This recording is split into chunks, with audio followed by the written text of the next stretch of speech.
I'm very happy. మీరు visuals చూసారు, solo planning కూడా చూసారు. అవునా, మీరేమంటారు? ఫంటాస్టిక్. ఒకటే ఒకటి చెప్తా, జూలై 10th నేను ఎక్కువ ఆయన మాట్లాడను. ఫీలింగ్ ఏంటంటే నేను ఇప్పుడు చేసే సినిమాలని బ్లాక్ బస్టర్ ఇది కూడా అయిపోద్ది కన్ఫర్మ్. ఇది ఆయన ఫీలింగ్. ఆయన ఫీలింగ్ అవ్వాలని feel- అట్లా నిజంగా అవుతే నేను హ్యాపీ. అంతే కదండి. కన్ఫర్మ్ చేసుకున్నాను. నేను ఉన్నానంటే బ్లాక్ బస్టర్. మాకు ఒకటి ఇచ్చేసాడు అయ్యో, అయ్యా బ్లాక్ బస్టర్ అదే, అదే. వద్దయ్యా, అయ్యా అయ్యా మీరు అయ్యా. ఇలా అడగండి అయ్యా. డెఫినెట్ గా జూలై 10th ఇది చెప్పేది అక్షర సత్యం. చాలా మంది మనం సోషల్ మీడియాలో కూడా చాలా మంది చాలా పాజిటివ్గా మాట్లాడుతున్నారు. సెలబ్రిటీస్ కానీ, చూసిన వాళ్ళు కానీ, వర్క్ చేసిన వాళ్ళు కానీ అందరూ చాలా మంచి వర్డ్స్ రాస్తున్నారు రిలీజ్ ముందే. చాలా చాలా హ్యాపీ. సో సార్ దీని నుంచి ఇంకోటి అడుగుదాం అనుకున్నాం, మర్చిపోయాను యాక్చువల్గా.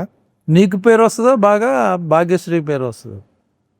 అబ్వియస్లీ అండి, నీకే. నాకు నేను చెప్పాలంటే భాగ్యశ్రీ గారికి మంచి పేరు వస్తుంది. నాకు అన్నావేంటి? నాకన్నా అంటే నేను అనుభవం నాకు అన్నాను. తన ఫీలింగ్ అని నా ఫీలింగ్ చెప్పాలంటే అంతే కదా. భాగ్యశ్రీ గారికి ఇప్పటి వరకు వచ్చిన పేరు ఇంత, ఈ దీంతో అంత అంతకు మించి అలా అలా అలా అంచెలంచులుగా దినదిన సంచులు మోసుకొని సంచులు మోసుకొని సరస్వతి ధనలక్ష్మి పరిపూర్ణంగా ఉంటాయి.